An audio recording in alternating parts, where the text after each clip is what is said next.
గారు మొదటి నుంచి కూడా ఆయన ఎప్పుడైతే ఎలక్షన్స్ లో నెగ్గారో ఆ రోజు నుంచి కూడా ఈ రోజు దాకా కూడా ఆయన కష్టపడుతున్నాడు మా దాని గురించి. అది నేను అదే కాకుండా మన రామయాదవ్ గారు, మేకల యాదవ్ గారు కూడా మా దగ్గరికి వచ్చి మీ సమస్యలు చెప్పి ఆయన దృష్టికి తీసుకొచ్చి ఎన్నెన్నో ఆయన కూడా చేయడం జరుగుతుంది. సో దట్ అందుకని దగ్గర 56 సంవత్సరాలు, 57 సంవత్సరాలు ఇప్పుడు ఇక్కడ ఉన్నటువంటి అందరూ కూడా పెద్దవాళ్లే. More than 75 years. నాకు కూడా 75 ఇయర్స్. మా ప్రెసిడెంట్ గారికి 80 ఏళ్ళు. సో అందరికీ 75 ఇయర్స్ అబవ్ ఉన్న వాళ్ళే. కానీ మా పిల్లలు, ఎవరి పిల్లలు, ఈ పెద్ద మనుషుల యొక్క పిల్లలు ఇక్కడెక్కడ ఉండరు, బయట ఉంటారు. వాళ్ళకి యుఎల్సి అంటే ఏంటో తెలియదు. సో దట్ దాని గురించి మేము చాలా కష్టపడుతున్నాము. దాంతోపాటు మన రాజశేఖర రెడ్డి గారు మాత్రం చాలా ఎఫెక్ట్ పెడుతున్నారు దాని గురించి. So that okay so that అందుకని దీని గురించి మనకి సాల్వ్ చేయాలని చెప్పి నేను మన హరీష్ రావు గారికి అలాగే రాజశేఖర రెడ్డి గారికి విన్నవిస్తున్నాను నేను. సో దట్ అందుకని దీన్ని మీరు సకాలంలో దీన్ని యాక్షన్ తీసుకుని, ఇప్పుడు ఈ మధ్యనే 22A ఒకటి వచ్చింది. అది ఏంటో తెలియదు, మనకి తెలియదు. దాని యొక్క సంగతి ఏంటో మనకి తెలియదు. అందరికీ సేవ్ చేస్తామంటారు, కానీ సేవ్ చేయలేరేమో అని అనిపిస్తుంది నాకు. ఏవేంటో మనకి తెలియదు దాని యొక్క ఎయిమ్. సో దట్ అందుకని దయించి మాకు మా యుఎస్సి దాని గురించి కొంచెం ఇంట్రెస్ట్ తీసుకుని, ఇంకా ఇంట్రెస్ట్ తీసుకుంటున్నారు చాలా. అదే కాకుండా మన రాజశేఖర రెడ్డి గారు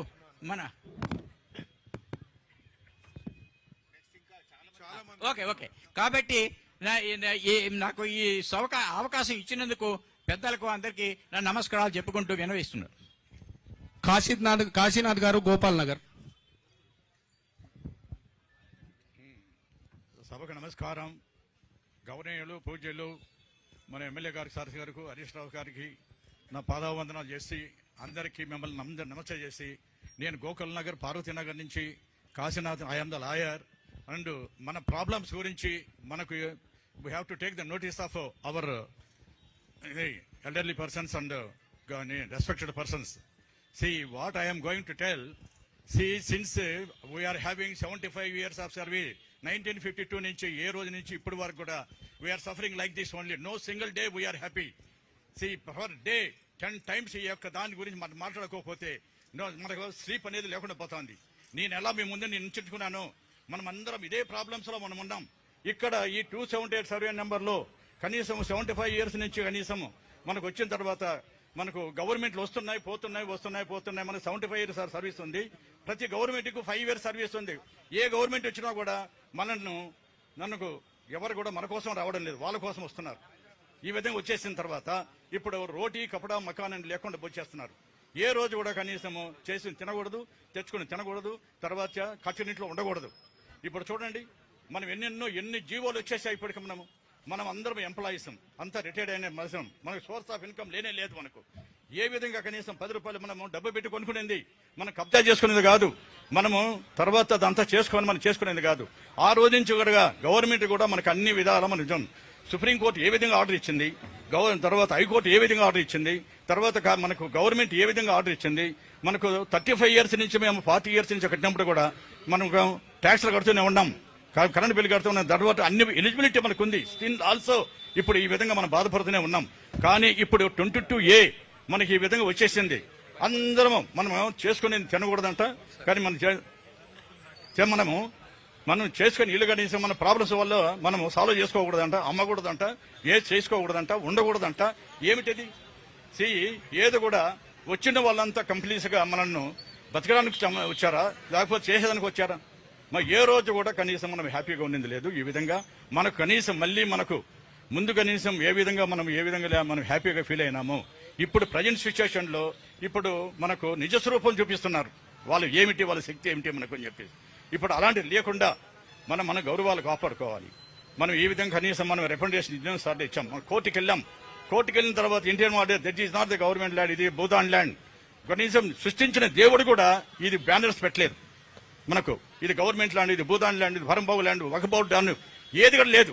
కానీ ఇక్కడికి వచ్చిన వాళ్ళు మాత్రం మనం సృష్టించుకుంటున్నాం ఇదంతా మంది అని చెప్పి. నేను గొప్ప, నేను గొప్ప, నేను గొప్ప, ఏ గొప్ప ఏది ఏ మనం ఇంత వెళ్ళిపోయిన తర్వాత ఏమి తీసుకొని పోతున్నాం పైకి మనము. ఇక్కడ వచ్చిన తర్వాత ఆ 4 రోజులు మాత్రం హ్యాపీ ఉండేదానికి దేవుడు మనం పంపించాడు ఇక్కడికి. ఇక్కడికి వచ్చిన తర్వాత మంచి చెడ్డ చేయమంటున్నాడు. అది ఈ చెడ్డ మనం చేసిన తర్వాత మనసు నెక్స్ట్ జన్మలు ఏ విధంగా పుడతాం చేసినా కుక్కలు పిల్లులు ఇది విధంగా మనకు జన్మిస్తాడు దేవుడు. అలాంటిది నేర్చుకోకుండా ఇక్కడ అన్ని తప్పులు చేస్తున్నారు వచ్చిన గవర్నమెంట్ అంత ప్రతి ఒక్కటి. ఇప్పుడు నేను ఎందుకు చెప్తున్నానంటే నా బాధతో చెప్తున్నాను. ఒక్క రోజు కూడా ఈ టాపిక్ మేము మాట్లాడింది చేసింది ఏ రోజు కూడా లేకుండా పోయింది. అందుకోసము ఇప్పుడు మనకున్న ప్రాబ్లంలో మన సారోళ్ళు మనకంతా వచ్చారు కాబట్టి, మన పర్మిషన్స్ నాకు ఇచ్చారు కాబట్టి మిమ్మల్ని అందరికీ మీకు ధన్యవాదాలు నేర్పించుకుంటూ మనకందరికీ థ్యాంక్స్ చెప్పుకుంటూ నా రిప్రజెంటేషన్ కూడా మనకు ఎమ్మెల్యే గారికి మనకు నేను ఇది ఇచ్చేస్తున్నాను. ఇప్పుడు గౌరవ ఎమ్మెల్సీ దాసో శ్రావణ్ గారిని మాట్లాడాల్సిందిగా విజ్ఞప్తి చేస్తా ఉన్నాను.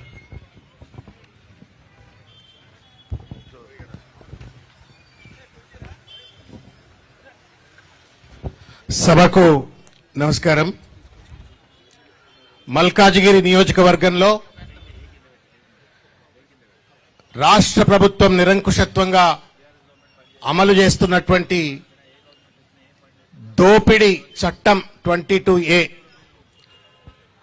దీనికి వ్యతిరేకంగా నిరసన తెలిపేందుకు విచ్చేసినటువంటి మనందరికీ అండగా ఉంటూ మనతో పాటు ఈ పోరాటానికి మద్దతు తెలిపేందుకు ముఖ్య అతిథిగా విచ్చేసినటువంటి పెద్దలు, గౌరవనీయులు, మాజీ మంత్రివర్యులు, అన్నా అంటే నేనున్నా అని చెప్పని అందరికీ అండగా ఉండేటువంటి ఒక పెద్దన్న హరీష్ అన్న గారికి, అదేవిధంగా ఈ నియోజకవర్గ శాసనసభ్యులు, ఈ యొక్క ధర్నా కార్యక్రమాన్ని నిర్వహిస్తున్నటువంటి పెద్దలు మరి రాజశేఖర్ రెడ్డి గారు, అదేవిధంగా ఈ నియోజకవర్గ సీనియర్ నాయకులు నందికంటి శ్రీధర్ గారు, తెలంగాణ ఉద్యమకారులు బద్దం పరశురాం రెడ్డి గారు, హరీష్ అన్నతో కలిసి మేము సైతం అంటూ ఈ ఉద్యమంలో భాగం కావడానికి విచ్చేసిన అంబర్పేట శాసనసభ్యులు కాలేరు వెంకటేష్ గారు, ఉప్పల్ శాసనసభ్యులు బండారు లక్ష్మారెడ్డి గారు,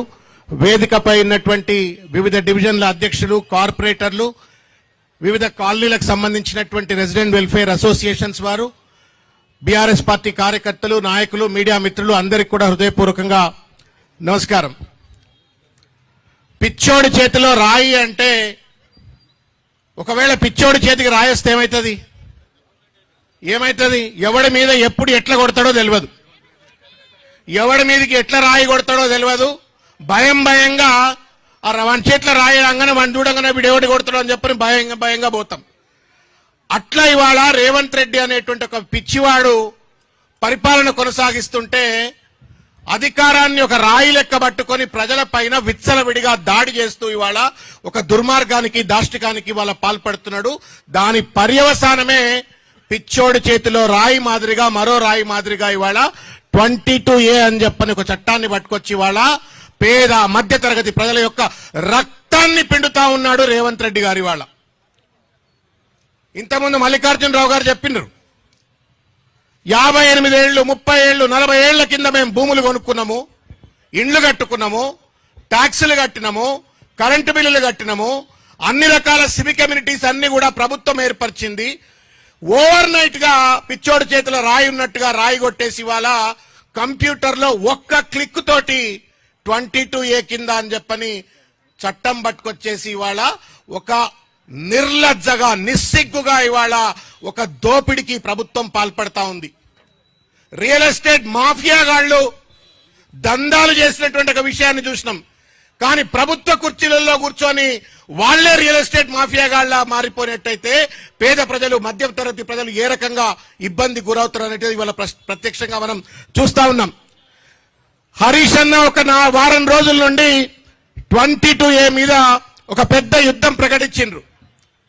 నిరంతరంగా పత్రికా సమావేశాలు, అనేక ధర్నాలు, రాష్ట్ర వ్యాప్తంగా గళమెత్తి బీఆర్ఎస్ పార్టీ నాయకత్వంలో హరీష్ అన్న కొట్లాడుతుంటే పొంగులేటి శ్రీనివాసరెడ్డికి ప్యాంటు తడిచింది. నేను ఇవాళ నమస్తే తెలంగాణలో పేపర్లు చూసిన. తప్పైంది, సారీ అని చెప్తున్నాడు. ఇంతకుముందు వస్తుంటే హరీష్ అని అంటున్నాడు, అరే కత్తి తీసుకొని పొడిచి చంపిన తర్వాత సారీ చెప్తే మాఫీ చేస్తామా?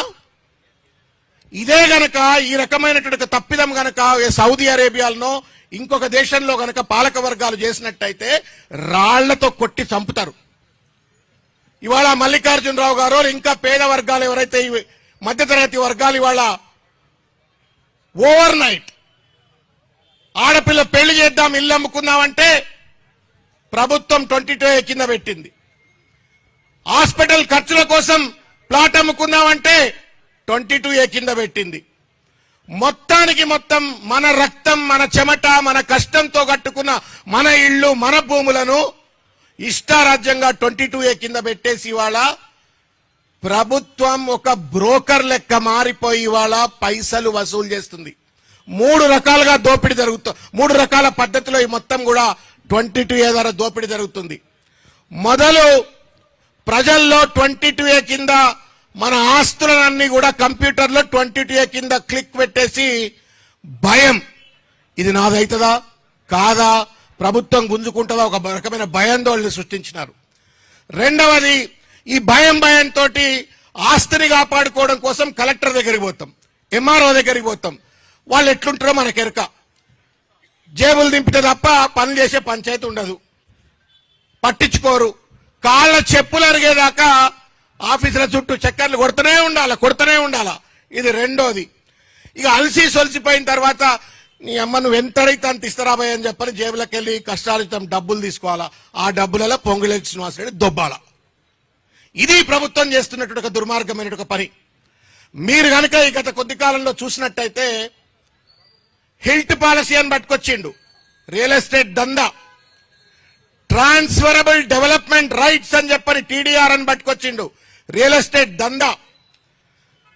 ల్యాండ్ రెగ్యులరైజేషన్ స్కీమ్స్ అని పట్టుకొచ్చిండు, రియల్ ఎస్టేట్ దందా. బిల్డింగ్ రెగ్యులరైజేషన్ స్కీమ్ అని పట్టుకొచ్చిండు, రియల్ ఎస్టేట్ దందా. జీవో 58, జీవో 59, జీవో 118 అని పట్టుకొచ్చిండు, రియల్ ఎస్టేట్ దందా. ఎక్కడ భూమి కనబడితే అక్కడ గద్దల్ లెక్క వాలిపోయి ఇండ్లు కనబడితే, భూములు కనబడితే ఇవాళ కాంగ్రెస్ పార్టీకి సంబంధించిన నాయకులు దోపిడికి పాల్పడ్డారు. ఇవాళ ప్రభుత్వాన్ని అడ్డం పెట్టుకొని ఇవాళ 22A ద్వారా ఇవాళ మన రక్త మాంసాలతో నిర్మించుకున్న మన ఇండ్లను ప్రభుత్వ ఆస్తులను పెట్టి తద్వారా డబ్బులు దండుకునేటువంటి ఒక ప్రయత్నానికి పాల్పడుతున్నారు. ఇటువంటి వాళ్ళకి ఏం చేయాలి మనము? ఈ రాళ్లతో కొట్టి దంపాలనా, కర్రు కాల్చి వాతలు పెట్టాలనా? ఏం చేయాలా? గట్టిగా చెప్పరి, భయపెడుతున్నారు మీరు. గట్టిగా చెప్పరి. పొంగులేటి శ్రీనివాసరెడ్డికి వినబడాలా, రేవంత్ రెడ్డికి వినబడాలా. ఇది ప్రజల గొంతిది. మల్కాజిగిరిలో ఎంత రాజశేఖర్ ఎంత మంచోడో మీరు అంత మంచోళ్ళు ఉన్నట్టున్నారు. గట్టిగా అంటలేరు మీరు.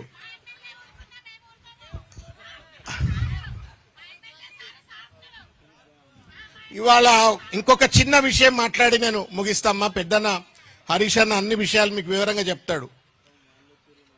ఈ ప్రభుత్వంలో పేదోడు చిన్న భూమి కొనుక్కున్నా, ప్లాట్ కొనుక్కున్నా, ఇల్లు కొనుక్కున్నా దానిపైన గద్దం లెక్కబడి వాళ్ళ దోచుక తింటున్నటువంటి రేవంత్ రెడ్డి, పొంగులేటి శ్రీనివాసరెడ్డి, ఈ ప్రభుత్వ పెద్దలు, పెద్దోడు ఎన్ని రకాల భూ కబ్జాలు చేసినా బారాఖూన్ మాఫ్. పేదోడు 100 గజాలు, 50 గజాలు, 60 గజాలులో ఇల్లు కట్టుకుంటే 22A కింద పెట్టినోడు, పెద్దోడు కమ్యూనిటీలు, గేటెడ్ కమ్యూనిటీలు కడతారు, పెద్ద 100 ఎకరాలలో భూములు కొనుక్కుంటారు, వాడికి మాత్రం బారాఖూన్ మాఫేస్తూ ఇవాళ ఒక దోపిడీ రాజ్యం ఇవాళ తెలంగాణలో కొనసాగుతున్నటువంటి ఒక పరిస్థితి. ఇంకొక విషయం చెప్తా, అసలు చట్టం ఉందా ఈ దేశంలో? రేవంత్ రెడ్డి రాజ్యంలో చట్టాల పట్ల గౌరవం ఉందా?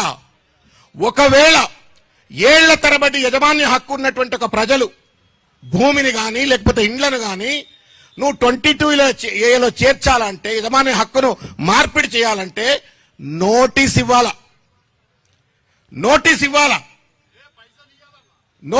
చూసినవా? నోటీస్ ఇచ్చే దగ్గర పైసలు ఇవ్వాలట. పైసలు దొబ్బేటోడిని ఏమనాలా? గాదె కింద పంది కొక్కు అంటారు. ఇవాళ గాల కింద పందికొక్కుల లెక్క ఇవాళ దోపిడీకి పాల్పడతా ఉన్నారు. చట్టం అంటే గౌరవం లేదు, రాజ్యాంగం అంటే గౌరవం లేదు. కనీసం నోటీసులు ఇవ్వకుండా ఇవాళ రాత్రికి రాత్రి ఎంఆర్ఓ ఆఫీస్ దగ్గరకో రిజిస్ట్రేషన్ ఆఫీస్ దగ్గర పోయి నాది రిజిస్టర్ చేయవా, నాది ట్రాన్స్ఫర్ చేయవా అంటే 22లో ఏలో ఉందని చెప్పని గుండెల్లో రాళ్లు పడేస్తున్నట్టుగా దుర్మార్గమైన పరిస్థితి చూస్తా ఉన్నాం.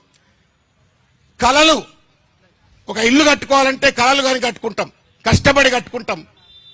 ఒక ప్లాట్ కొనుక్కుంటే కలలు కానీ కట్టుకుంటాం, కష్టపడి కొనుక్కుంటాం. అటువంటి దాన్ని ఇవాళ ఇష్టం వచ్చినట్టుగా 28A కింద పెట్టేసి వాళ్ళ దోపిడీ చేస్తున్న ఈ ప్రభుత్వం. ఒక మాట ఉంటది, వినాశకాలే విపరీత బుద్ధి అని చెప్పని గద్దల్ లెక్క, రాబందుల లెక్క, రియల్ ఎస్టేట్ మాఫియాగాళ్ల లెక్క ప్రజాపాలన అని చెప్పని అధికారంలోకి వచ్చి వాళ్ళ ప్రజల రక్తాన్ని ఇవాళ పీల్చి తింటున్నటువంటి ప్రభుత్వానికి తప్పనిసరిగా సరి అయినటువంటి ఒక గుణపాఠం చెప్పాల్సిందే. కుక్క కాటుకు చెప్పు దెబ్బ లెక్క కర్రు కాల్చి వీళ్ళందరికీ వాత పెట్టాలని చెప్పని తెలియజేస్తూ, పెద్దలు హరీష్ అన్న చాలా విషయాలు మేము దృష్టికి తీసుకొచ్చే ప్రయత్నం చేస్తారు. వస్తుంటే ఒక పెద్ద మనిషి కాగితం ఇచ్చిండు, హరీష్ అన్న చేతిలో పెట్టి ఆయన గుండె బాధ అంతా హరీష్ అన్నకు చెప్పిండు. సామాన్యమైన వ్యక్తి కాదు ఈయన, బిగ్ టీవీలో ఆయన ఎడిటర్ అట, అశోక్ అని చెప్పని బిగ్ టీవీలో ఎడిటర్. ఆయన సోషల్ మీడియాలో ఆయన గాథంతా రాసుకున్నాడు. 30 ఏళ్ళు పనిచేసిన, నాకు సొంతిల్లు లేదు, అక్కడ తనకలాడి ఇక్కడ తనకలాడి, ఈ కష్టపడి ఆ కష్టపడి నేను ఎట్లా కొత్త ఫ్లాట్ కొనుక్కోలేను కానీ సెకండ్ హ్యాండ్ ఫ్లాట్ కొనుక్కుంటా అని చెప్పని సెకండ్ హ్యాండ్ ఫ్లాట్ కోసం 40 లక్షలు పోగు చేసుకుని ఆ ఇల్లు కొనుక్కోవడం కోసం ఆల్రెడీ ఓనర్కు డబ్బులు ఇచ్చి రిజిస్ట్రేషన్ దగ్గరికి పోతే ఇది 22A ఉంది అని చెప్పని ఏ రకంగా నేను బాధపడుతున్నా అని చెప్పని ఒక జర్నలిస్ట్ సోదరుడు, సమాజంలో ప్రశ్నించగలిగేటువంటి వాడు, వాళ్ళు ప్రశ్నిస్తే సమాజం వింటుంది, అటువంటి వ్యక్తి కూడా ఇవాళ బాధను వ్యక్తీకరిస్తూ హరీష్ అన్న దగ్గరకు వచ్చి ఈ యొక్క వినతి పత్రాన్ని ఇచ్చిపోయిన పరిస్థితి. ఇట్లా చాలా మంది అశోకులు ఉన్నారు ఇవాళ, లక్షలాది మంది, కోటాను కోట్ల మంది ఇవాళ ఈ 22A వల్ల ఇవాళ నానా ఇబ్బందికి గురవుతున్నట్టు పరిస్థితి. వీళ్ళందరికీ తగిన గుణపాఠం చెప్పే విధంగా మన పోరాటాన్ని ఇంకా బలంగా ముందుకు తీసుకెళ్దామని చెప్పి తెలియజేస్తూ నాకు ఈ అవకాశం ఇచ్చినటువంటి రాజశేఖర రెడ్డి గారికి, హరీష్ అన్న గారికి హృదయపూర్వకంగా ధన్యవాదం. ఇప్పుడు డిఫెన్స్ కాలనీ నుంచి ఇది ప్రభుత్వ డిఫెన్స్ ఉద్యోగులకు ఇచ్చిన ల్యాండ్ గురించి నేను హరీష్ అన్న వస్తుండని ఈ సమావేశానికి వచ్చిన నాకు ఒక అవకాశం ఇవ్వాలని అడిగిన మా తమ్ముడు కార్తీక్ ను మాట్లాడాల్సిందే విజ్ఞప్తి చేస్తాను. నమస్కారం అండి, నా పేరు కార్తీక్, మేము డిఫెన్స్ కాలనీలో ఉంటాం. నమస్కారం అండి, నా పేరు కార్తీక్, మేము డిఫెన్స్ కాలనీలో ఉంటాం. మాకు ఒక ప్లాట్ ఉంది డిఫెన్స్ కాలనీలో. అది అమ్మడానికి అది యాక్చువల్లీ 1964లో గవర్నమెంట్కి ఇచ్చారు, గవర్నమెంటే ఇచ్చారు డిఫెన్స్ వాళ్ళకి. అది లింక్ డాక్యుమెంట్స్ ఉన్నాయి, అన్నీ ఉన్నాయి, అయినా కానీ వాళ్ళు రిజిస్ట్రేషన్ చేస్తలేరు సబ్ రిజిస్ట్రార్ గారు. ఎందుకని చెప్పి వెళ్ళి అడిగితే ఇది 22A కిందకు ఉంది. అదేంటి ఇది లింక్ డాక్యుమెంట్స్ ఉన్నాయి, అన్నీ ఉన్నాయి కదా, ఫ్రమ్ పాస్ట్ 5 years నుంచి అన్నీ ఉన్నాక ఎందుకు ఫ్రమ్ పాస్ట్ 40 years నుంచి ఉన్నాయి కదా, ఎందుకో చేస్తలేరు అంటే ఇది కాంగ్రెస్ గవర్నమెంట్ వేస్తారు, దీంట్లో 22Aలో వేస్తారు, సో వి కాంట్ రిజిస్టర్ అని చెప్పారు. మరి ఎలా ఏంటి ప్రాసెస్ ఏంటంటే అడిగితే కలెక్టర్ నుంచి ఎన్ఓసి తీసుకురమ్మని చెప్పారు, కలెక్టర్ ఆర్ ఎంఆర్ఓ దగ్గరికి వెళ్తే తనేమో ఇవి మాకు తెలియదు, ఇది ఎలా చేయాలో, ప్రాసెస్ కూడా ఎలా చేయాలో అని అంటున్నారు. అది కాదు మేడం, మనకి ఎన్ఓసి మీరే వేశారు కదా, ఇక్కడ మనకి నోటీస్ ఉంది, నోటీస్ డౌన్లోడ్ చేసుకున్నాను గవర్నమెంట్ పోర్టల్లో ఉంటే, ఐజీఆర్ఎస్ గవర్నమెంట్ పోర్టల్లో ఉంటే, ఆ పోర్టల్లో డౌన్లోడ్ చేసుకుంటే ఓకే మాదే పడిందేమో, మా ప్లాటే పడిందేమో అనుకుంటే totally defence colony even Bhavan school కూడా పడింది, 50 acres భవన్ స్కూల్ పడింది. అట్లా చాలా plots, almost 137 plots, acres hundreds of acres only ఈ డివిజన్లోనే పడ్డది. సో ఇలా పడితే సామాన్యులకు చాలా ఇబ్బంది పడుతుంది. యాక్చువల్లీ ఇది చాలా తప్పండి, ఇది ఇలా చేయకూడదు. నాకు అనిపించింది పర్సనల్గా, నేనే ఫేస్ చేశాను. ఎంఆర్ఓ దగ్గరికి వెళ్తే కలెక్టర్ దగ్గరికి వెళ్ళమంటారు, కలెక్టర్ దగ్గరికి వెళ్తే యూఎల్సీ అంటారు, యూఎల్సీ దగ్గరికి వెళ్తే మళ్ళీ ఆర్డీఓ దగ్గరికి వెళ్ళమంటారు, ఆర్డీఓ నుంచి మళ్ళీ ఎంఆర్ఓ, ఇలా తిప్పుతున్నారండి. కామన్ పీపుల్ని ఇలా తిప్పితే 1-2 months 3 months ఇలా తిప్పితే అది చాలా టైం వేస్ట్ కదా. చాలా మంది పేదవాళ్ళు ఉంటారు, వాళ్ళకి ఇబ్బంది పడుతుంది. ఇలా చేయడం చాలా తప్పని నా ఉద్దేశం. ఇలా కొనసాగితే ఎవరు రియల్ ఎస్టేటే కాదు ఏది పనిచేయదు, ఫ్యూచర్లో చాలా దెబ్బతింటుంది. హైదరాబాద్ అనేది ఇండియాలో మీకు తెలుసు, ఇండియాలో ఎంత పెద్ద ప్లేస్, ఎంత పెద్ద అది. కానీ ఇలా రియల్ ఎస్టేట్ మొత్తం ఆపేస్తుంటే ఐటీ ఎంప్లాయీస్ అయినా ఎవరైనా చాలా ఇబ్బంది పడతారు కదా, వెళ్ళిపోతారు. ఎవరు కొనడానికి ముందు కూడా రారు, ఫ్లాట్స్ కొనడానికైనా దేనికైనా. నా ఉద్దేశం ఇదే చాలా తప్పండి. Okay, thank you. ఇప్పుడు శివ యాదవ్ మాట్లాడవలసిందే. ఇక్కడ విచ్చేసిన ప్రతి ఒక్కరికి నా హృదయపూర్వక నమస్కారాలు. హరీష్ అన్న గారికి, ఎమ్మెల్యే గారికి, ప్రతి ఒక్కరికి జై తెలంగాణ, జై తెలంగాణ, జై తెలంగాణ. అన్న, మేము ఈ 22A ప్రొహిబిటెడ్ దానిపైన చాలా ఇబ్బందులకు గురైనము. నిన్న పొంగులేటి శ్రీనివాస్ గారు మీడియా మిత్రుల ముందర వచ్చి మాట్లాడుతుంటే 1800-599-4788 అనే టోల్ ఫ్రీ నంబర్ మాకు ఇవ్వడం జరిగింది. మీ ప్రభుత్వ భూములు ఏవైతే ఉన్నాయో, బ్లాక్ లిస్ట్ లో ఉన్నాయో, మీ ప్రైవేట్ భూములు ఏవైతే ఉన్నాయో దీనికి కంప్లైంట్ ఇవ్వచ్చు అని ఒక నంబర్ ఇచ్చారు. నేను ఆ నంబర్ కి దాదాపు పొద్దున 7 గంటల నుంచి రాత్రి 12 గంటల దాకా ట్రై చేస్తున్నానన్నా. అసలు రెస్పాన్సే లేదు ఈ నంబర్ కి. మీకు ఇప్పుడే కాల్ చేసి చూపిస్తాను.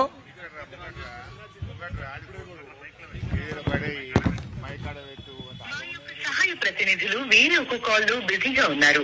దయచేసి లైన్ లో వేచి ఉండండి లేదా కాసేపటి తర్వాత తిరిగి కాల్ చేయండి. దాదాపు పొద్దున 7 గంటల నుంచి రాత్రి 12 దాకా ఈ టోల్ ఫ్రీ నంబర్ కి కాల్ చేస్తూనే ఉన్నాము. కానీ ఎటువంటి రెస్పాన్స్ మాత్రం ఈ ప్రభుత్వం ఇవ్వడం లేదు. అందుకనే దయచేసి అన్న, మీరందరూ కలిసి మాకు సపోర్ట్ చేసి పోరాడి ఈ 22A ప్రొహిబిటెడ్ ల్యాండ్స్ నుంచి మాకు తొలగించాలని చెప్పి నా మనవి అన్న. ప్రతి ఒక్కరికి ఇక్కడ విచ్చేసిన ప్రతి ఒక్కరికి నా ధన్యవాదాలు. Thank you. జై తెలంగాణ.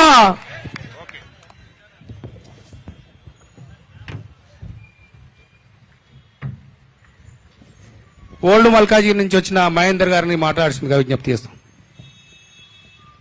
గౌరవనీయుల పెద్దలందరికీ నమస్కారము. మరి హరీష్ అన్నకు నమస్కారము, రాజశేఖర్ అన్నకు నమస్కారం, సభకు వచ్చిన పెద్దలందరికీ నమస్కారం. నేను ఓల్డ్ మల్కాజ్ నుంచి వచ్చాను. ఇది 22 ఎందుకు తెచ్చారో తెలియదు మాకు. 22 ఎందుకు తెచ్చారో మాకు తెలియదు. ఇది దేనికోసం తీసుకొచ్చారో తెలియదు. ఇప్పుడు రిజిస్ట్రేషన్ చేసుకుందామంటే రిజిస్ట్రేషన్ లేదు మాకు.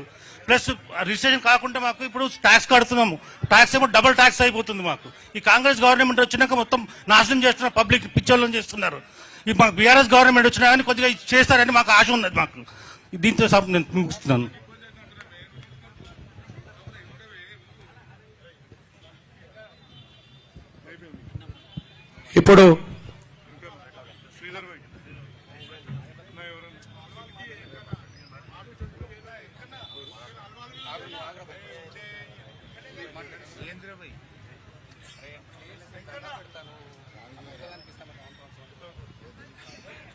ఇప్పుడు గౌరవ ఎమ్మెల్యే మరి రాజశేఖర రెడ్డి గారిని మాట్లాడాల్సిందే విజ్ఞప్తి చేస్తున్నాం.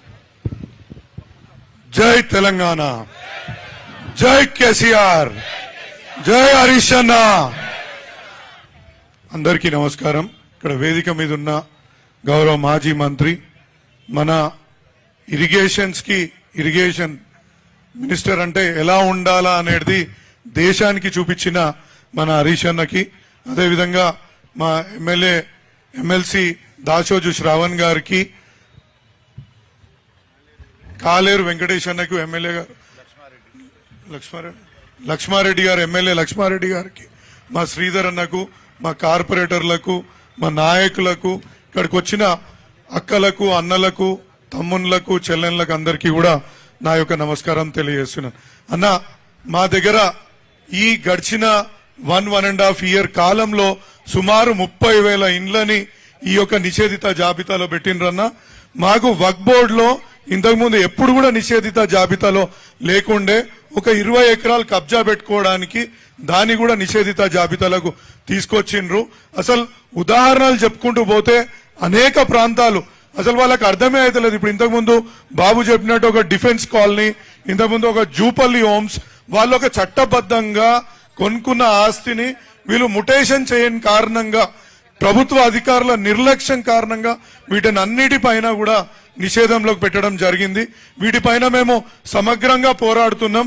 మొన్న ఒక 6 నెలలు వక్ఫ్ బోర్డు దగ్గర తిరిగి, అయ్యా మీరు ఇది తప్పు చేస్తున్నారు, మీరు ఇన్ని ఇండ్లని మీరు ఈ విధంగా చేయొద్దు, మీరు అంటే ఆస్తి యజమానులని ఇబ్బంది పెట్టొద్దు అని అనుకుంటే మొన్ననే ఒక ఆర్డర్ ఇచ్చిండ్రు అన్న వాళ్ళు. లేటెస్ట్ గా కూడా ఈ వక్ఫ్ బోర్డు ఒక 10,000 ఇండ్లని దాని నుంచి రిలీజ్ చేయించుకోగలిగినాం. ఇంకా అనేకంగా పోరాటం చేయాల్సిన అవసరం ఉంది.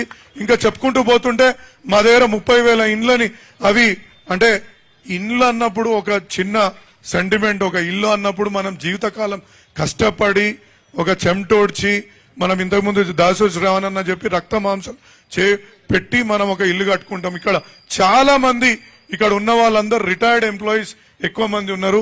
వాళ్ళు కట్టుకున్న ఇండ్లని సడన్ గా ఓ బిడ్డ పెళ్లి చేద్దాం, ఇవాళ బ్యాంక్ లోనికి పోదాం అని అనగానే వాళ్ళు సబ్ రిజిస్టర్ కార్యాలయం వెళ్ళంగానే అక్కడ వాళ్ళు అంటుండ్రు మీది నిషేధిత జాబితాలో ఉంది.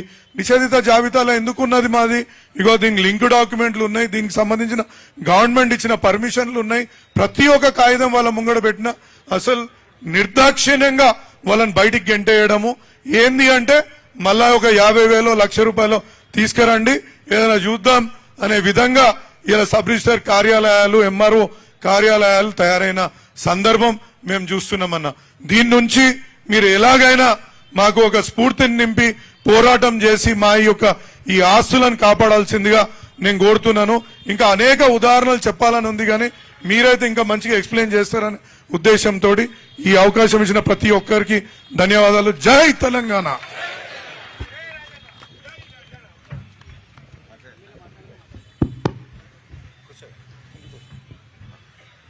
జై తెలంగాణ, జై తెలంగాణ.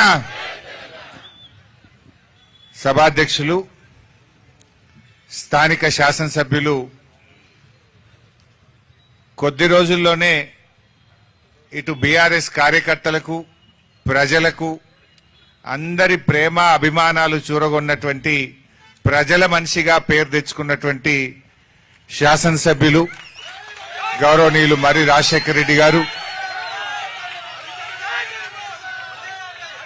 గౌరవ సీనియర్ శాసనసభ్యులు అంబర్పేట్ శాసనసభ్యులు మిత్రులు కాలేరు వెంకటేష్ గారికి,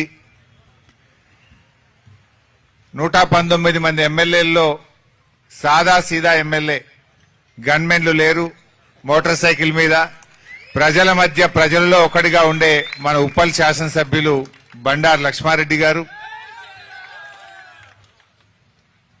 గౌరవనీయులు ఆనాడు తెలంగాణ ఉద్యమంలో గాని నేడు ప్రజా సమస్యల పోరాటంలో అటు శాసన మండలిలో బయట నిత్యం ప్రజా సమస్యలపై పోరాడుతున్నటువంటి శాసన మండలి సభ్యులు మిత్రులు దాసోజు శ్రవణ్ గారు, సీనియర్ నాయకులు మిత్రులు శ్రీధర్ గారు, తమ్ముడు ఎర్రోల శ్రీనివాస్ గారు, పరశురాం రెడ్డి గారు, గౌరవ సీనియర్ కార్పొరేటర్లు, వేదిక మీద ఉన్న వివిధ కాలనీల అధ్యక్ష కార్యదర్శులు, ఈ కార్యక్రమంలో 22A వల్ల నష్టపోయి మాకు న్యాయం చేయండి అని ఇక్కడికి వచ్చినటువంటి బాధితులు, వారి కుటుంబ సభ్యులు, బీఆర్ఎస్ కుటుంబ సభ్యులు, మీడియా మిత్రులు అందరికీ పేరు పేరున నమస్కారం. ఇందాక గౌరవ శాసన మండలి సభ్యులు చెప్తూ ఒక మాట అన్నాడు, ఈ రాష్ట్రం పిచ్చోడు చేతిలో రాయిలాగా మారిపోయింది. ఈ రాష్ట్ర ముఖ్యమంత్రి ఎప్పుడు ఏ తుగ్లక్ నిర్ణయం తీసుకుంటాడో, ఎప్పుడు ఏ పిచ్చి పనులు చేస్తాడో అర్థం కావడం లేదు. ప్రభుత్వం ప్రజా సమస్యలు పరిష్కరించాలి, ప్రభుత్వం ప్రజల కోసం పనిచేయాలి. కానీ ఇలా రేవంత్ రెడ్డి ప్రభుత్వం సమస్యలు పరిష్కరించడం లేదు, సమస్యలను సృష్టిస్తా ఉన్నది. ఇందాకో తమ్ముడు కార్తీక్ మాట్లాడిండు, 60 ఏండ్ల కింద కొనుక్కున్న ఇల్లు, 60 సంవత్సరాల నుంచి ఆ కాలనీలో ఆ ఇళ్లలో మేము నివసిస్తున్నాము. ఆ డిఫెన్స్ కాలనీలో ఈరోజు ఇల్లు అమ్ముకోవడానికి పోతే మీది నిషేధిత జాబితాలో పెట్టిండ్రు అంటే మేము ఎక్కడికి పోవాలి అంటున్నాడు కార్తీక్. ఇది ఒక కార్తీక్ సమస్య కాదు, హైదరాబాద్ లోని లక్షలాది కుటుంబాల సమస్య. రాత్రికి రాత్రి కాలనీలు సర్వే నంబర్లు మొత్తం లేఅవుట్లు, హెచ్ఎండిఏ అమ్మిన భూములు, హుడా అమ్మిన భూములు, యాక్షన్ లో ప్రభుత్వం అమ్మితే కొనుక్కున్న భూములన్నీ కూడా 22A కింద నిషేధిత జాబితాలో పెడితే ఆ ప్రజలు ఏం కావాలి? కార్తీక్ ఏమన్నాడు, సబ్ రిజిస్ట్రార్ దగ్గరికి పోతే ఎంఆర్ఓ దగ్గరికి పోమంటుండు, ఎంఆర్ఓ దగ్గరికి పోతే ఆర్డీఓ గారి దగ్గరికి పో అంటుండు, ఆర్డీఓ దగ్గరికి పోతే కలెక్టర్ గారి దగ్గరికి పో అంటుండు, కలెక్టర్ గారిని కలిస్తే ఇది యుఎల్సి సమస్య, యుఎల్సి ఆఫీస్కు పో అంటున్నారు. అంటే ప్రజలు ఎందుకు తిరగాలి? మీరు చేసిన తప్పులకు శిక్ష ప్రజలకెందుకు అని ఈరోజు బీఆర్ఎస్ పార్టీ ప్రశ్నిస్తా ఉంది. తప్పు మీది. ప్రజలకెందుకు శిక్ష? ఎందుకు పెట్టినారు ఈ భూములు? ఎవరు పెట్టమన్నారు? 2008లో ఆనాటి కాంగ్రెస్ ప్రభుత్వం యుఎల్సి రద్దు చేసింది. యుఎల్సి రద్దయిన తర్వాత ఆ భూములన్నీ పట్టా భూములుగా మారినాయి, లేఅవుట్లు అయినాయి, ప్రజలు ఇల్లు కట్టుకున్నారు, అపార్ట్మెంట్లు కొనుక్కున్నారు, ప్రజలు అక్కడ నివసిస్తున్నారు. 20 ఏళ్ల నుంచి లేని సమస్య రాత్రికి రాత్రే మీకు ఎందుకు ఆ బుద్ధి పుట్టింది? ఆ యుఎల్సిలో పరిష్కారమైన భూములన్నీ కూడా ఎందుకు నిషేధిత జాబితాలో పెట్టారు అని ఈరోజు మేము అడుగుతా ఉన్నాం.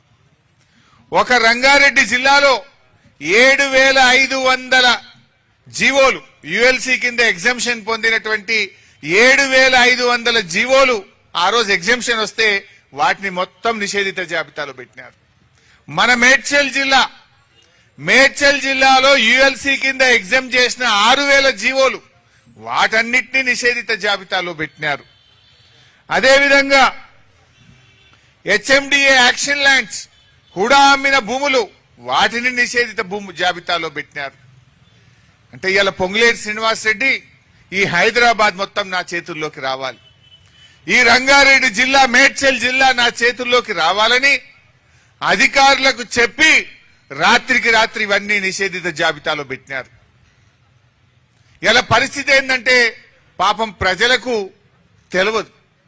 ఇలా మీ భూమి, మీ ఇల్లు, మీ అపార్ట్మెంటు నిషేధిత జాబితాలో చేరిందనే విషయం ప్రజలకు తెలియదు. ఎప్పుడు తెలుస్తున్నది? ఇందాక కార్తీక్ చెప్పిండు, అది అమ్ముదామని రిజిస్ట్రేషన్ ఆఫీస్కి పోతే ఛాలెంజ్ కట్టినాక లేలే ఇది నిషేధిత జాబితాలో ఉంది అంటే అప్పుడు నెత్తికి చేతులు పెట్టుకోవాల్సిన పరిస్థితి. అంటే పాపం ప్రజలకు వాళ్ళ ఆస్తి వాళ్ళకు కాకుండా పోయింది. మీ ఆస్తి ప్రభుత్వ భూమిగా డిక్లేర్ చేసిండ్రు, మీ ఆస్తిని నిషేధిత జాబితాలో పెట్టిండ్రు, మీ అపార్ట్మెంట్లో నువ్వు ఉంటున్నావు కానీ అపార్ట్మెంట్ ఇవాళ నీ పేరు మీద లేదనే విషయం ప్రజలకు తెలియకుండా పోయింది. 1 కాదు 2 కాదు, లక్షలాది ఆస్తులు పెట్టినారు, లక్షలాది అపార్ట్మెంట్లు, లక్షలాది ఇండ్లు, లక్షలాది ప్లాట్లను నిషేధిత జాబితాలో పెట్టి రాత్రికి రాత్రి ప్రజల్ని ఆగం చేసిండ్రు. నిన్న ఒక ఆయన అశోక్ రెడ్డి గారు తిలక్ నగర్ లో ఉంటాడు, నల్లకుంట ప్రాంతంలో. రాత్రి నాకు ఫోన్ చేసిండు. అశోక్ రెడ్డి, తిలక్ నగర్. ఆయన అశోక్ రెడ్డి గారు ఆదివారం, నిన్న, ఇవాళ సోమవారం కదా, మంగళవారం, మొన్న ఆదివారం నాడు అమెరికా పోవాల్సి ఉండే. శనివారం 15 ఆగస్టు, శుక్రవారం నాడు రిజిస్ట్రేషన్ పెట్టుకున్నాడు. ఆయనకు 450 గజాల్లో తిలక్ నగర్ లో ఇల్లు ఉన్నది. అది వాళ్ళ తాత తండ్రి నుంచి ఆయనకు వచ్చిన ఇల్లు. సో ఆయన అమెరికాలో ఉంటున్నాడు. ఆ ఇల్లు అమ్మాలని నిర్ణయం చేసుకున్నాడు, అడ్వాన్స్ తీసుకున్నాడు పైసలు, రిజిస్ట్రేషన్ ఆఫీస్లో స్లాట్ బుక్ చేసుకున్నాడు, ఆదివారం అమెరికాకు టికెట్ బుక్ చేసుకున్నాడు, శనివారం ఏమో 15 ఆగస్టు సెలవు, శుక్రవారం నాడు స్లాట్ బుక్ చేసుకొని సబ్ రిజిస్ట్రేషన్ ఆఫీస్కు పోయిండు. డాక్యుమెంట్లు, కాగితాలు తీసుకున్నాడు. కొనటాయన అమ్మటాయన ఇద్దరు కలిసిపోయిండ్రు. స్లాట్ బుక్ అయింది, అంత ఎక్కిచ్చిండ్రు. ఇక లాస్ట్ సంతకం పెట్టేయాలకు పోయే వరకు నీది ప్రాహిబిషన్ లో ఉంది, నీ ఇల్లు నిషేధిత జాబితాలో ఉంది, రిజిస్ట్రేషన్ కాదు పో అన్నాడు. ఏడికి పోవాలి ఇప్పుడు? ఆయన అమెరికా టికెట్ క్యాన్సిల్ చేసుకోవాలనా, ఇక్కడ ఉండాలనా, తిరగాలనా, ఏం కావాలన్నా నేను టికెట్ క్యాన్సిల్ చేసుకుంటేనేమో సగం పైసలు పోయినాయి, అక్కడనేమో నా ఉద్యోగము, నేను పోకపోతే నా జీతం కట్ అవుతుంది. ఇక్కడ ఉంటే ఇది ఎన్ని రోజుల్లో నిషేధిత జాబితాలో పోతుందో తెలియదు. సబ్ రిజిస్ట్రార్ని అడిగితే ఏమంటుండట, మాకు తెలియదు, గవర్నమెంట్ పెట్టింది, గవర్నమెంట్ని అడుగుపో అంటున్నట. ఎంఆర్ఓ దగ్గరికి పోతే నాకు తెలియదు పో అన్నాడట. అటు ఇటు పోయి మన కాలేరు వెంకటేష్ ఎమ్మెల్యే గారు అక్కడ అంబర్పేటకు, ఆ నల్లకుంట తిలక్ నగర్ వెంకటేష్ గారికి వస్తుంది. వెంకటేష్ గారిని దొరకబట్టుకొని వెంకటేష్ గారి దగ్గర పోయిండట, ఎమ్మెల్యే గారి దగ్గరికి. ఎమ్మెల్యే గారు ఆర్డీఓకి ఫోన్ చేసిండు. చేస్తే మాకు తెలియదు సార్, గవర్నమెంట్ పెట్టమంటే పెట్టినాం. గవర్నమెంట్ అంటే ఎవరు? పొంగులేటి శ్రీనివాసరెడ్డి. ఇప్పుడు పొంగులేటి శ్రీనివాసరెడ్డి ఏమంటున్నా అమాయకంగా, అధికారులు తప్పు చేసినారు సారీ అంటున్నాడు. ఇప్పుడు దొంగతనం చేసిన దొంగ, నేను దొంగతనం చేసిన సారీ అంటే మాఫ్ అయిపోతుందా? తప్పుకు శిక్ష పడాలా వద్దా? తప్పు చేసిన వాడికి శిక్ష పడాలా వద్దా? ఇలా నువ్వు చేసిన తప్పుకు ఒకరు కాదు, ఇద్దరు కాదు, లక్షల మంది ఆగమైపోయింది. ఇందాక మా అన్న చెప్పిండు, శ్రావణ్ గారు, ఆయన బిగ్ టీవీలో చీఫ్ ఎడిటర్. ఆయన భార్య బంగారం కుదబెట్టి 9% మిత్తికి తెచ్చి ఆయన దాచుకున్న పైసలు అన్ని పైసలతోని 40 లక్షలు కట్టి అపార్ట్మెంట్ కొనుక్కుంటే రిజిస్ట్రేషన్ ఆఫీస్కి పోగానే ఇది నిషేధిత జాబితాలో ఉందంటాడు. ఇప్పుడు పైసలు వాపసు రావు, ఇల్లు కిరాయి కట్టుకోవాలి, బంగారం మీద మిత్తి పెరుగుతున్నది, బ్యాంకులో తెచ్చిన అప్పుకు మిత్తి పెరుగుతున్నది. ఇప్పుడు ఆయన ఏమనుకున్నాడు, ఇల్లు కొనుక్కొని అనలేకపోతే కిరాయి తప్పుతుంది, కిరాయికి బదులు నేను బ్యాంకులో ఇన్స్టాల్మెంట్ కట్టుకుంటా అన్నాడు. ఇప్పుడు ఇన్స్టాల్మెంట్ తప్పలేదు, ఇల్లు రాలేదు, కిరాయి తప్పలేదు. నా పరిస్థితి ఏంది అని ఒక జర్నలిస్టే సోషల్ మీడియాలో పోస్ట్ చేసుకున్న పరిస్థితి. ఇది ఒక అశోక్ పరిస్థితో ఒక కార్తీక్ పరిస్థితో కాదు, లక్షల మంది ఇలా హైదరాబాద్ లో ఆగమైపోయిండ్రు. ఆ రోజేమో ధరణి తెస్తే పెద్ద పెద్ద మాటలు మాట్లాడిండ్రు, నిషేధిత భూములు తీసేస్తామన్నారు. తీసింది లేదు కానీ లక్షల మంది ఇండ్లు, లక్షల ప్లాట్లు, లక్షల అపార్ట్మెంట్లను ఇలా నిషేధిత జాబితాలో పెట్టి పేద ప్రజల ఉసురు పోసుకుంటున్నారు. ఏమంటున్నారట, భూములు తీసేయండి, మా కాలనీని తీసేయండి అంటే ఉత్తగానే తీస్తామా? 30%. ఇది 30% గవర్నమెంట్. ఏ పని కావాలన్నా, ఒక భూమిని నిషేధిత జాబితాలో తీయాలన్నా, ఒక భూమికి సంబంధించిన సమస్య పరిష్కారం కావాలన్నా 30% ఇవ్వాలన్నట. పైగా డెవలప్మెంట్ కూడా వాళ్ళకే ఇవ్వాలన్నట. ఒకవేళ అది మంచి ప్రైమ్ లొకాలిటీలను మంచి జాగలో మంచి ఏరియాలో ఉంటే 30% ఇవ్వాలి, డెవలప్మెంట్ కూడా మాకే ఇవ్వాలంటున్నారట. ఇది ఈ రాష్ట్రంలో జరుగుతున్నది. అంటే ఇష్ట రాజ్యంగా దోపిడీ చేస్తా ఉన్నారు. నేను ఒకటి అడుగుతున్నా పొంగులేటి గారిని నిన్న సారీ మా అధికారులు తప్పు చేసిండ్రు అంటుండు. అసలు పెట్టిందెవడు? ఈ భూములను నిషేధిత జాబితాలో పెట్టమని చెప్పిందెవడో తేలాల్సినటువంటి అవసరం ఉంది. అంటే నీ ఇష్టం వచ్చినప్పుడు పెడతావు, ప్రజలు తిరగబడితే తీసేస్తా అంటవా? అసలు ఈ ట్రామాకు, ఈ ఇబ్బందులకు, ప్రజల ఈ కష్టానికి బాధ్యుడెవడో తేలాలనా వద్దా? ఇప్పుడు నువ్వు అధికారులు అని అధికారుల పేరు చెప్పి తప్పించుకుంటావా? నువ్వే కదా పెట్టుబడినది. ఇప్పుడు కుక్క తోకని ఆడిస్తుందా, తోక కుక్కని ఆడిస్తుందా? పొంగిలేటి చెప్తేనే అధికారులు పెట్టినారు, నువ్వు చెప్తేనే అధికారులు పెట్టినారు. ఒకవేళ అధికారులే తప్పైతే ఏ అధికారి చెప్పిండో తేల్చు, ఆ అధికారి మీద చర్యలు తీసుకో. లేదు ఇది నువ్వే చెప్తే నైతిక బాధ్యత వహించి పొంగిలేటి గారు రాజీనామా చేయాలని చెప్పి నేను డిమాండ్ చేస్తా ఉన్నా. ఇలా ఎందుకంటే ఒకరి సమస్య ఇద్దరి సమస్య కాదు, రాష్ట్రంలో లక్షలాది మంది ప్రజల సమస్య. ప్రజలు ఎన్ని ఇబ్బందులు ఎదుర్కొంటున్నారు. ఆ ప్రజలు ఇవాళ బ్యాంకులలో అప్పులు తెచ్చి వడ్డీలు కట్టలేక, భూములు ఆఫీసుల చుట్టూ తిరగలేక, లంచాలు ఇవ్వలేక, విదేశీ పర్యటనలు పోలేక, పిల్లల పెళ్లిళ్ళు అయిపోయి దవాఖానకో ఆసుపత్రి ఖర్చుల కోసమో చిన్న ప్లాట్ అమ్ముకుందామంటే అమ్ముకోలేక ఆ ప్రాణాలు పోతున్న వారి పరిస్థితి ఏంది? పిల్లల పెళ్లిళ్ళు ఆగమైతున్న వాళ్ళ పరిస్థితి ఏంది? విదేశాల్లో ఉన్న వాళ్ళ పరిస్థితి ఏంది? నిద్రలేని రాత్రులు గడుపుతున్న ఆ ప్రజల పరిస్థితి ఏంది? దానికి సమాధానం చెప్పాలి కదా. ఇవాళ ఎట్లా తయారైపోయిందంటే ఏదన్నంటే అధికారుల మీద నెట్టేస్తున్నారు. కళ్యాణ లక్ష్మి పథకం ఆనాడు కేసీఆర్ గారు పేదింటి ఆడపిల్ల పెళ్లికి 1,116 రూపాయలు ఇచ్చే పథకం తెచ్చిండు. బిడ్డ కాన్పుకు పోతే కేసీఆర్ కిట్ అనే పథకం తెచ్చిండు. ఇలా ఆ పథకాన్ని ఆగం చేస్తున్నారు. మొన్న హైకోర్టులో ఎవరో కేసేస్తే హైకోర్టు 1 రోజులు టైం ఇచ్చింది గవర్నమెంట్ కు. కళ్యాణ లక్ష్మి పథకం మీద మీ ప్రభుత్వం యొక్క ఆలోచన ఏందో చెప్పండి అని అడిగింది. 1 రోజులు టైం ఇచ్చినా ప్రభుత్వం కౌంటర్ వేయకపోతే ఇవాళ కళ్యాణ లక్ష్మి పథకం ఆగిపోయింది. స్టే వచ్చింది. 1 2 ఆనాడు కేసీఆర్ గారు 14,50,000 పేదింటి ఆడపిల్లల పెళ్లిళ్లు చేసినాడు. 14,50,000 పెళ్లిళ్లకు కేసీఆర్ గారు సాయం చేసినారు. అంత మంచి పథకం ఇవాళ కాంగ్రెస్ వాళ్ళు ఆగం చేసిండ్రు. ఆ రోజు ఎలక్షన్ల ముందు ఏం చెప్పిండ్రు? తులం బంగారం ఇస్తాం. కేసీఆర్ 1,00,000 ఇచ్చిండు, మేం తులం కల్పిస్తాం, 1,00,000 ప్లస్ తులం బంగారం అన్నారు. తులం దేవుడెరుగు ఉన్న 1,00,000 కేసరి పెట్టిండ్రు, ఉన్న 1,00,000 ఆగం పట్టిండ్రు. ఇంత కళ్యాణ లక్ష్మి ఆగిపోయే పరిస్థితి వచ్చింది. కేసీఆర్ కిట్ అయితే బంద్ అయిపోయింది, ఇంత కళ్యాణ లక్ష్మిని కూడా ఆగం చేస్తారట. ఇది ఒక పథకం ప్రకారంగా జరుగుతున్న కుట్ర. పోయిన సంవత్సరం 800 కోట్లే ఇచ్చిండ్రు కళ్యాణ లక్ష్మికి.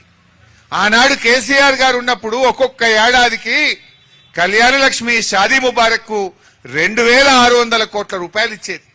2,600 కోట్లు కేసీఆర్ గారు ఇస్తే వీళ్ళు ఉత్త 800 కోట్లు ఇచ్చిండ్రు. అంటేనే మీరు కళ్యాణ లక్ష్మి పథకాన్ని నీరు గారుస్తున్నారు. ఇప్పుడు రోజు రోజుకు జనం పెరుగుతారు, పెళ్లిళ్ళు పెరుగుతాయి. పెళ్లిళ్ళు పెరిగితే మరి ఖర్చు పెరగాలి, పెళ్లిళ్ళు అయ్యే వాళ్ళ సంఖ్య పెరగాలి. 2,600కి 800 కోట్లకు వచ్చిందంటేనే మీరు ఆ పథకాన్ని ఆగం పట్టిండ్రు. ఇప్పుడు ఆ కళ్యాణ లక్ష్మి ఏమైపోయిందంటే సంతాన లక్ష్మి అయిపోయింది. పెళ్లికి అందుతలేవు పైసలు, పిల్లలు పుట్టినాక వస్తున్నాయి, 21 దినానికి వస్తున్నాయి. నిన్న ఒక ఆయన చెప్తుండే, భాస్కర్ రావు గారని మిర్యాలగూడ ఎక్స్ఎమ్మెల్యే, 2 పిల్లలు పుట్టినాక వచ్చినాయి మా దగ్గర అంటుండు. 2వ పిల్ల పుట్టినాక కళ్యాణ లక్ష్మి చెక్ వచ్చిందట. ఇట్లా అయిపోయింది ఈరోజు రాష్ట్రం. దాన్ని అసలు విషయం నేను చెప్పాలనుకున్నది ఏంటంటే, కళ్యాణ లక్ష్మిని ఆగం చేసిందే గవర్నమెంట్. నిన్న పొన్నం ప్రభాకర్ గారు, లక్ష్మణ్ గారు మంత్రులు ప్రెస్ మీట్ పెట్టి, లేదా ఇది గవర్నమెంట్ తప్పు కాదు, ఆఫీసర్ల తప్పు, ఆఫీసర్ల తప్పు, తప్పులు మీ బదనాం ఆఫీసర్ల మీద వేస్తుండ్రు. ఇవాళ ప్రాహిబిషన్ 22A లక్షల భూములు పెడతాడు, పొంగిలేటంటే ఇది తప్పు నాది కాదు, ఆఫీసర్ల తప్పు. అంటే ఒప్పు అయితే మీది, తప్పు అయితే ఆఫీసర్లదా? మంచి అయితే మీరేసుకుంటారు బుట్టలా? మీరు చేసిన తప్పులకు అధికారులను బలి చేస్తారా? ఒకవేళ అధికారులదే తప్పు అయితే యాక్షన్ తీసుకోండి. ఏ అధికారి తప్పు చేస్తే అధికారి మీద చర్య తీసుకోండి. తీసుకోరు. ఎందుకంటే తప్పు అధికారులది కాదు, తప్పు పాలకులది, ప్రభుత్వానికి. కనుకనే ఉత్తర నోటి మాటలతో ఇలా దులుపుకునే ప్రయత్నం చేస్తున్నారు. నేను ఇంకో మాట అడుగుతా. పొంగులేటి గారు ఏమంటున్నారు? మేం భూములన్నీ తీసేస్తాం, ఏదో నిషేధిత భూముల అధికారులు పెట్టిండ్రు, తప్పైంది, సారీ, మేం తీసేస్తాం, మీరు దరఖాస్తు పెట్టుకోండి అంటుండ్రు. అంటే నువ్వు తప్పు చేస్తావు, ప్రజలు ఆఫీసుల చుట్టూ తిరగాలనా? దరఖాస్తులు పెట్టుకొని తిరగాలనా? ఇప్పుడు కార్తీక్ ఏమన్నాడు? సబ్ రిజిస్ట్రేషన్ ఆఫీస్ పోతే ఎంఆర్ఓ దగ్గర పోతే ఆర్డీఓ దగ్గర పోతే కలెక్టర్. ఇదే పని ఇక. ఇప్పుడు ఏ భూములు నిషేధిత జాబితాలో పెట్టినరో మీరే కదా పెట్టింది. పెట్టినోళ్ళు సీదా తీసేయచ్చు కదా, దరఖాస్తులు ఎందుకు? అంటే దరఖాస్తులు పెడితే దాని మీద ఫోన్ నంబర్ ఉంటే ఫోన్ చేసి 30% అడుగుతారా? పలానోళ్ళని కలుగుండ్రు అని చెప్తారా? దరఖాస్తులు ఎందుకు? ప్రజలు తిరుగుడెందుకు ఆఫీసుల చుట్టూ? పెట్టినోని నువ్వే తీయాల్సిన బాధ్యత కూడా నీదే. ఎవరి భూములు మీరు 22A పెట్టినరో మీకు తెలియదా? మరి ఎట్లా పెట్టినరో అట్లా తీయరాదా? కాగితాలు పెట్టుండ్రి, దరఖాస్తులు పెట్టుండ్రి, టోల్ ఫ్రీకి ఫోన్ చేయండి. ఆ టోల్ ఫ్రీ సంగతి ఇప్పుడు తమ్ముడు చెప్పిండు, మహేందరా శివ చెప్పిండు. నీ ఇలా పొద్దున కూడా మా ఎరోల సీన్ ఫోన్ కలుపుతుండే, నాకు రాంగ కార్లు అన్న నిన్నటి నుంచి కొడుతున్నానే, ఇది ఎప్పుడు చేసినా call is busy please wait, call is busy please wait. నిన్న రాత్రి 6 నుంచి కొడుతున్నా, ఇప్పటికీ కాల్ వెయిటింగే ఉన్నది. అంటే దొంగ నంబర్ పెట్టిరు, అది టోల్ ఫ్రీ కాదు, అది ఉత్తదే. టోల్ ఫ్రీ కాదు, అది ఆ నంబర్ పనే చేస్తలేదు. అంటే మీ పని ఎట్లున్నదో అర్థమవుతున్నది. టోల్ ఫ్రీ నంబర్ పెట్టేవాడు ఎత్తాలనా వద్దా, రాసుకోవాలనా వద్దా? రాత్రి నుంచి పొద్దుగాల దాకా ఇప్పుడు కూడా బాబు మన ముందు ఫోన్లో కొట్టి చూపించిండు, నంబర్ ఈజ్ బిజీ అంటుంది. అంటే ఎంత దగా ప్రభుత్వం మీరు ఆలోచించండి. ఇవాళ ఈ ప్రజల పక్షాన మేము డిమాండ్ చేస్తున్నాం, నిషేధిత భూముల్లో ఈ కాంగ్రెస్ ప్రభుత్వం ఏ భూములైతే పెట్టిందో దరఖాస్తులు పెట్టాల్సిన అవసరం లేదు, ప్రజలను ఆఫీసుల చుట్టూ తిరగాల్సిన అవసరం లేదు. మీరే పెట్టిండ్రు, తక్షణమే ఆ భూములన్నీ కూడా నిషేధిత జాబితా నుంచి తొలగించాలని చెప్పి ఈరోజు మేము డిమాండ్ చేస్తా ఉన్నాం. నేను అడుగుతున్నా, రేవంత్ రెడ్డిలు కూడా నిషేధిత జాబితాలకు వచ్చింది. ఈ ప్రభుత్వం ఎట్లుందంటే గుడ్డెద్దు చేనులో పడ్డట్టుంది. వీళ్ళు సర్కారు నడుపుతలేరు, సర్కస్ నడుపుతున్నారు వీళ్ళు. ముఖ్యమంత్రి ఇంటికే దిక్కు లేకపోతే ఇక సామాన్య ప్రజల పరిస్థితి ఏంది, పేద ప్రజల పరిస్థితి ఏంది? ఇప్పుడు ముఖ్యమంత్రులు నిషేధిత జాబితాలకు వచ్చినాక ఇప్పుడు సురుకు పుట్టింది. ఇప్పుడు వచ్చి రేవంత్ రెడ్డి ఈయన అంటుండు, పొంగులేటి సారీ అంటుండు. ఎవరికి చెప్తున్నావు పొంగులేటి సారీ? ముఖ్యమంత్రికి చెప్తున్నావా? ఏదో తెలియక నీళ్లు కూడా పెట్టినా జరేమనుకోకు సారీ అంటుండా? ఇంత పదవి పోతుందని సారీ చెప్తున్నావా?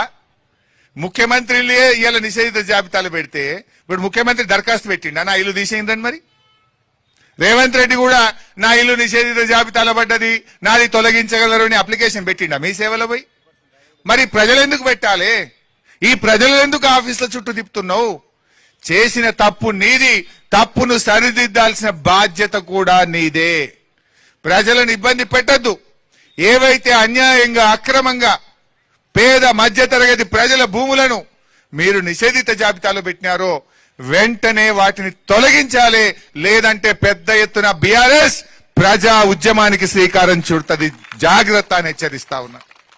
పొంగిలేటి నీకు నైతిక విలువలుంటే తక్షణమే నైతిక బాధ్యత వహించి మంత్రిగా, రెవెన్యూ మంత్రిగా తప్పుకోవాలని చెప్పి ఈరోజు బీఆర్ఎస్ పార్టీ డిమాండ్ చేస్తా ఉంది. ఏంది భూదాహము? ఏంది ఇలా రాష్ట్రంలో కోడై కూస్తున్నారు 30% గవర్నమెంట్ అని. ఎన్ని డెవలప్మెంట్లకు తీసుకున్నారు మీరు? ఎన్ని భూములు నిషేధిత జాబితాల నుంచి తొలగించిండ్రు? ఆ తొలగించిన భూములను ఎన్ని డెవలప్మెంట్ తీసుకున్నారో వైట్ పేపర్ రిలీజ్ చేయండి. ఇలా ఇంకో కుట్ర జరుగుతున్నది.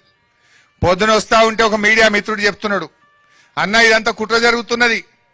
ఇవాళ నిషేధిత జాబితాలో ఉన్న భూములు తీసేయడంతో పాటు కొన్ని ప్రభుత్వ భూములు, కొన్ని అసైన్డ్ భూములు, కొన్ని వీళ్ళు కబ్జాలు పెట్టిన భూములు, వాటిని కూడా పనిల పని తీసేసే ప్రయత్నం చేస్తున్నారు. అదేంటి 14 CS14 ల్యాండ్లు, ఇంకా కొన్ని విలువైన భూములను కూడా ఇప్పుడు అన్ని తీసేస్తున్నామనే పేరు మీద వీళ్ళు కబ్జాలు పెట్టి అగ్రిమెంట్లు చేసుకున్న విలువైన భూములను కూడా తీసేసే పెద్ద కుట్ర జరుగుతుంది అని చెప్పి ఇవాళ ఒక జర్నలిస్ట్ సోదరుడు చెప్తా ఉన్నాడు. నేను అందుకే ఈరోజు ప్రభుత్వాన్ని డిమాండ్ చేస్తున్నా, అసలు కాంగ్రెస్ ప్రభుత్వం వచ్చినాక నిషేధిత భూముల జాబితాలో పెట్టిన లిస్ట్ ఏందో ప్రజల ముందు పెట్టండి. తొలగించిన లిస్ట్ ఏందో ప్రజల ముందు పబ్లిక్ డొమైన్ లో పెట్టాలి. ప్రజలందరూ చూసే విధంగా పబ్లిక్ డొమైన్ లో పెట్టండి.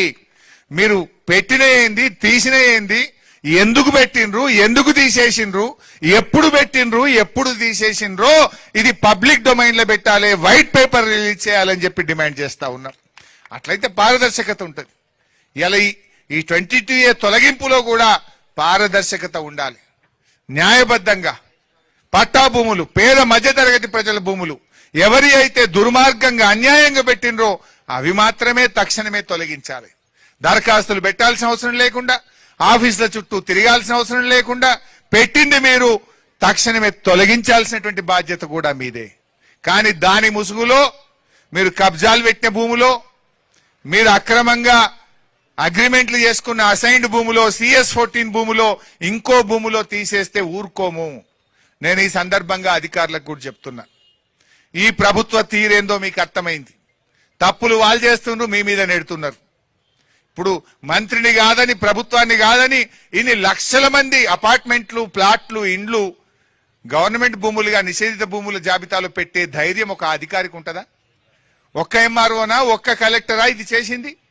రాష్ట్రమంతా జరిగింది కదా. అందరు కలెక్టర్లు పెట్టిండ్రు, అందరు MROలు పెట్టిండ్రు అంటే అందరు కూడా బల్కొని అయితే చేయరు కదా. ప్రభుత్వం చెప్తేనే చేస్తారు. It is not one collector, it is not one tahsildar, it is not one RDO. Whole state, రాష్ట్రమంతా నిషేధిత జాబితాలో పెట్టిందంటే ఇది మంత్రి గారి నిర్ణయం, ఇది ప్రభుత్వ నిర్ణయం కనుకనే రాష్ట్రం అంతా అమలైంది. ఒకవేళ అధికారి తప్పైతే ఒక కలెక్టరో, ఒక జిల్లానో, ఒక MROనో, ఒక RDO జరగాలి. రాష్ట్రమంతా జరిగిందంటే ఇది ప్రభుత్వ నిర్ణయం గనుక, ఇది మంత్రి గారి నిర్ణయం గనుక రేవంత్ రెడ్డి తక్షణమే ఆ మంత్రిని డిస్మిస్ చేయాలి. ఆ మంత్రి మీద రేవంత్ రెడ్డి చర్య తీసుకోవాలని చెప్పి డిమాండ్ చేస్తా ఉన్నా. లేదంటే నువ్వు కూడా ఇలా భాగమే రేవంత్ రెడ్డి. లేదా మంత్రి మీద నువ్వు చర్య తీసుకోలేదంటే మీరు ఇద్దరు కలిసి చేసినట్టే లెక్క.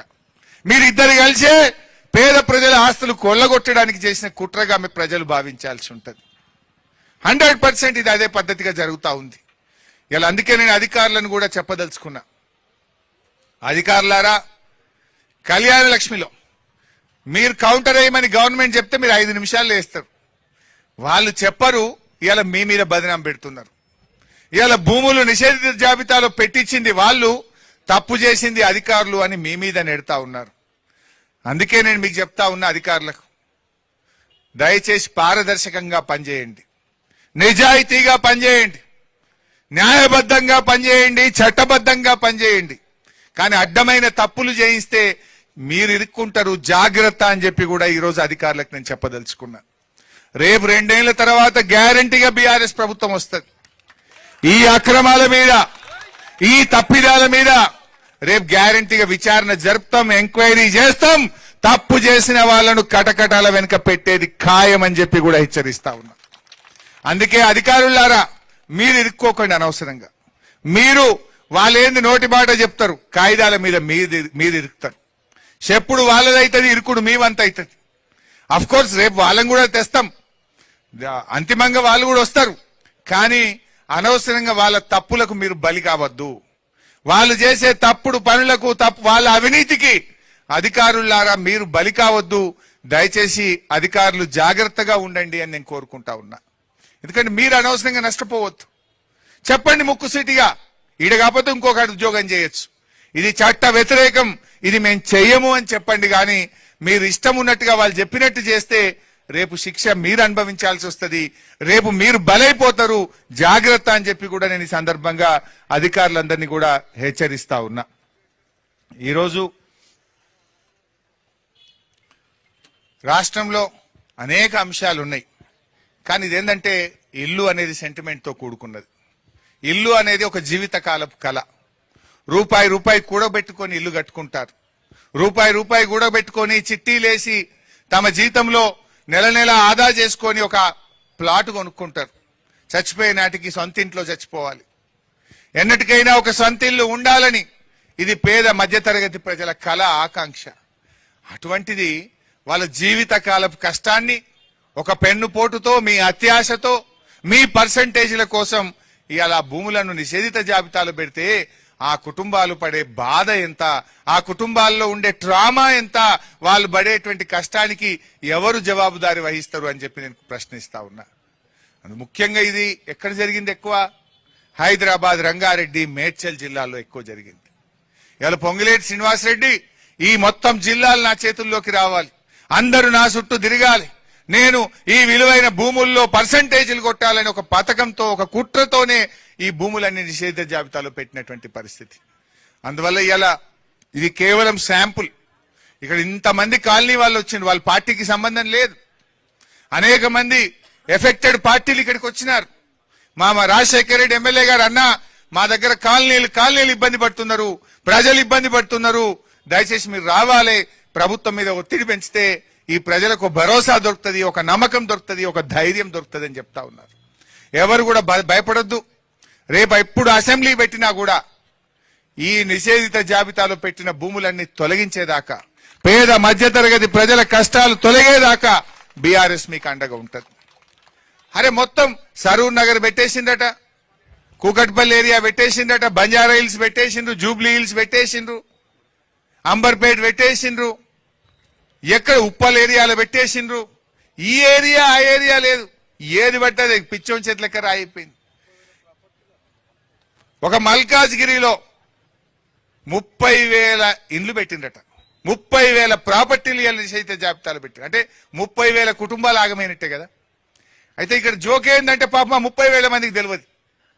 ఎవరన్నా అమ్ముతేనో, ఎవరైనా భూమిని బ్యాంకులో కుదవెట్టడానికి పోతేనే వాళ్ళకి తెలుస్తుంది వాళ్ళ భూమి వాళ్ళది కాకుండా అయిపోయింది, ఇది నిషేధిత జాబితాలో పెట్టిండ్రని. పాపం వాళ్ళు భరోసాతో ఉన్నారు. రిజిస్ట్రేషన్ చేసుకున్నా, ఫీజు కట్టిన గవర్నమెంట్ కు, నా దగ్గర లింక్ డాక్యుమెంట్ ఉంది, ఇది నాదే అనుకుంటున్నారు. కానీ ఈ గవర్నమెంట్ దాన్ని మీ భూమిని మీకు కాకుండా చేసింది, మీ ప్లాట్ మీకు కాకుండా చేసింది, మీ అపార్ట్మెంట్ నీది కాకుండా రాసేసుకున్నారు. అందుకే ఈ ప్రభుత్వానికి కూడా మనం చెప్పాల్సింది ఒకటే, మిస్టర్ రేవంత్ రెడ్డి, ప్రజల ఆస్తులపై నీ ఇష్టమున్నట్టు పెత్తనం చేస్తే ఈ ప్రజలందరూ కలిసి నీ ప్రభుత్వాన్ని పాతర పెడతారు, జాగ్రత్త అని చెప్పి నేను హెచ్చరిస్తా ఉన్నా. సో మిత్రులారా, డెఫినెట్ గా బీఆర్ఎస్ మీ వెనుక ఉంటది. మీ సమస్య పరిష్కారం అయ్యేదాకా పోరాటం చేస్తాం. రేపు అసెంబ్లీలో కూడా అసెంబ్లీని స్తంభింపజేసైనా, ఈ ప్రభుత్వం మెడలు వంచైనా సరే ఈ నిషేధిత భూముల జాబితాను పూర్తిగా తొలగించేదాకా కూడా ఈ రాష్ట్రంలో నష్టపోయిన ప్రజల పక్షాన, రైతుల పక్షాన, అందరి పక్షాన కూడా మేము పోరాడతాం. మీకోసం ప్రధాన ప్రతిపక్షంగా కేసీఆర్ గారి నాయకత్వంలో బీఆర్ఎస్ పార్టీ మీకు అండగా ఉంటది. మీరెవ్వరు కూడా అధైర్యపడొద్దు అని చెప్పి మనం చేస్తా ఉన్నా. గవర్నమెంట్ పెట్టిన టోల్ ఫ్రీ నంబర్ పనిచేస్తలేదు, కానీ మీకు జనతా గ్యారేజ్ తలుపులు తెరిచే ఉంటాయి. జనతా గ్యారేజ్ అంటే మీకు తెలుసు, తెలంగాణ భవన్ మూసీలో పేదల ఇండ్లు కూలగొడుతుంటే మూసీ ప్రాంత ప్రజలు జనతా గ్యారేజ్ తలుపులు దోసుకొని వచ్చిండ్రు. బీఆర్ఎస్ వాళ్ళకి అండగా ఉన్నది, వాళ్ళని కాపాడుకున్నది. నేను ఈ మల్కాజ్గిరి నుంచి కూడా రంగారెడ్డి, మేడ్చల్, హైదరాబాద్ రాష్ట్ర ప్రజలకు నేను భరోసా ఇస్తా ఉన్నా. అధైర్యపడకండి, మీకోసం జనతా గ్యారేజ్ తలుపులు తెరిచే ఉన్నాయి, ఎవరైనా రావచ్చు. ఎవరికి ఇబ్బంది కలిగినా, ఎవడు మిమ్మల్ని పర్సెంటేజ్ అడిగినా, ఎవడు మిమ్మల్ని భయపెట్టినా, మీ ప్లాట్ ఎవడు కబ్జా పెట్టినా జనతా గ్యారేజ్ మీకోసం రెడీగా ఉన్నది. రండి, మీకు అండగా బీఆర్ఎస్ పార్టీ ఉంటుంది. మిమ్మల్ని మేము కాపాడుకుంటాం. మిమ్మల్ని కాపాడుకునే బాధ్యత బీఆర్ఎస్ పార్టీది. కేసీఆర్ గారు పోరాడి తెలంగాణ తెచ్చిండు. తెలంగాణ ప్రజల కోసం, ఈ రాష్ట్రం కోసం తన ప్రాణాన్ని ఫలంగా పెట్టిన నాయకుడు కేసీఆర్. ఈ రాష్ట్ర ప్రజలకు కష్టం వస్తే, ఈ రాష్ట్రంలో అన్యాయం జరిగితే కేసీఆర్ గారి నాయకత్వంలో యావత్ బీఆర్ఎస్ పార్టీ మీకు అండగా ఉంటది. ధైర్యంగా ఉండండి. ఏ ఇబ్బంది వచ్చినా నేరుగా మా జనతా గ్యారేజ్ కు తెలంగాణ